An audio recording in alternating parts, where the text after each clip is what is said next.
കണ്ണൂരിലെ ചപ്പാരപ്പട പഞ്ചായത്തിലെ തിരുവേരി കാരണ്ടി എന്ന് പറഞ്ഞ സ്ഥലത്ത് ഒരേക്കർ കൃഷിഭൂമിയിൽ ഡ്രാഗൺ ഫ്രൂട്ട് ചെയ്ത് വിജയം കൈവരിച്ചിരിക്കുകയാണ് ഇവിടെ രാജേട്ടന്റെ കൃഷി രീതിയെ പറ്റി ഇതെങ്ങനെ ഇതിലെത്തിപ്പെട്ടു എന്നുള്ളതെന്ന് വെച്ച് നമുക്ക് അറിയാം.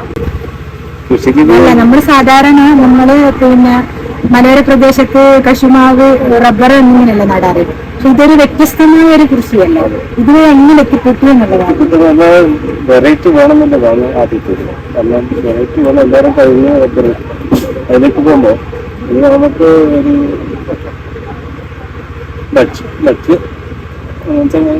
ഇത് തിന്നാനെങ്കിലും പറ്റുന്ന ഒരു സാധനമാണെന്നുണ്ട്. രണ്ടാമത് ഇത്രയും വലുതായിട്ട് നടത്തണമെന്ന് വിചാരിച്ചതല്ല, ചെറുതായിട്ട് നമ്മുടെ വീട്ടാവശ്യത്തിന് ഇങ്ങനെ ചെയ്യാം. പിന്നെ അത് നമുക്ക് മോശമല്ലാതെ ഒരു പുതിയൊരു തൊഴിലെന്നായിട്ട്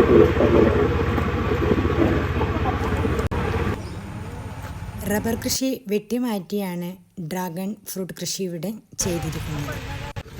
നമ്മുടെ കഴിഞ്ഞ വർഷത്തെ ഹോർട്ടിക്കൾച്ചർ മിഷന്റെ പദ്ധതിയുടെ ഭാഗമായിട്ട് ചപ്പാരപ്പടവ് ഗ്രാമപഞ്ചായത്ത് നടപ്പിലാക്കിയ ഡ്രാഗൺ ഫ്രൂട്ടിന്റെ വിളവെടുപ്പ് പരിപാടിയാണ് ഇവിടെ നടന്നുകൊണ്ടിരിക്കുന്നത്.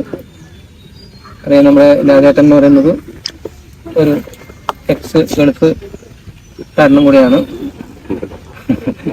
എന്നിരുന്നാലും നമ്മുടെ കാർഷിക മേഖലയിലേക്ക് അദ്ദേഹത്തിന്റെ താല്പര്യം പ്രത്യേകിച്ച് പറയാനുള്ളത്, അവരുടെ കുടുംബം ഒന്നിച്ച് ഈ കൃഷിയിലേക്ക് ഇറങ്ങി വളരെ കുട്ടികളും അതുപോലെ ഭാര്യയും തന്നെ വളരെ താല്പര്യത്തോടുകൂടി സഹകരണത്തോടുകൂടി, അതാണ് നമുക്ക് എടുത്ത് പറയാനുള്ളത്.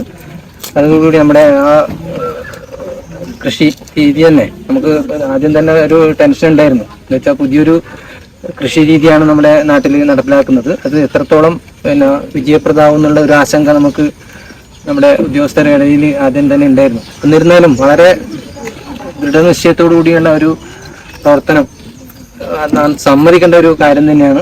അതിന്റെ ഒരു റിസൾട്ടും കൂടെ നമുക്കിവിടെ കാണാൻ സാധിച്ചു എന്നുള്ളത് വളരെ സന്തോഷത്തോടെ നമ്മൾ എല്ലാവരും അറിയിക്കുകയാണ്. കാർഷിക കൃഷി ഉദ്ദേശിച്ച സുഹൃത്തുക്കളെ, ഏറ്റവും പ്രിയപ്പെട്ട ഉള്ളവരെ, ഏറ്റവും ബഹുമാനപ്പെട്ട രാജേട്ടൻ, നമുക്കറിയാം ഈ ഒരു കൃഷി രീതി ഡ്രാഗൺ ഫ്രൂട്ട് എന്നത് നമ്മളൊക്കെ പണ്ടൊക്കെ റോഡ് സൈഡുകളിൽ ഇങ്ങനെ വെട്ടുന്നുണ്ടെന്നുള്ളത് ഇതെന്താണെന്ന് പോലും നമുക്കറിയില്ലായിരുന്നു. എന്നാൽ പ്രവാസമൊക്കെ മതിയാക്കി ഒരു കൃഷി തിരഞ്ഞെടുക്കുമ്പോൾ അതിൻ്റെ റിസ്ക് ഏറ്റെടുത്തുകൊണ്ട് രാജേട്ടൻ മുന്നിട്ട് സാമ്പത്തിക ലാഭം യാതൊന്നും പ്രതീക്ഷിക്കാതെ ഒരു വ്യത്യസ്തമായ കൃഷി രീതി നമ്മുടെ നാട്ടിൽ കൊണ്ടുവരണം എന്നൊരു ദൃഢനിശ്ചയത്തോടു കൂടിയാണ് ഈ ഒരു പ്രവർത്തനത്തിൽ അദ്ദേഹം ഏർപ്പെട്ടത്.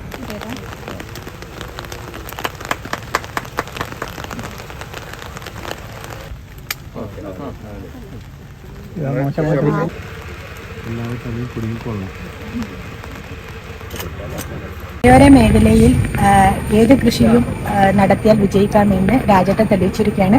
അദ്ദേഹത്തിന് എല്ലാവിധ ആശംസകളും നേർന്നുകൊണ്ട് കണ്ണൂരിൽ നിന്നും ബിന്ദു വിജയൻ.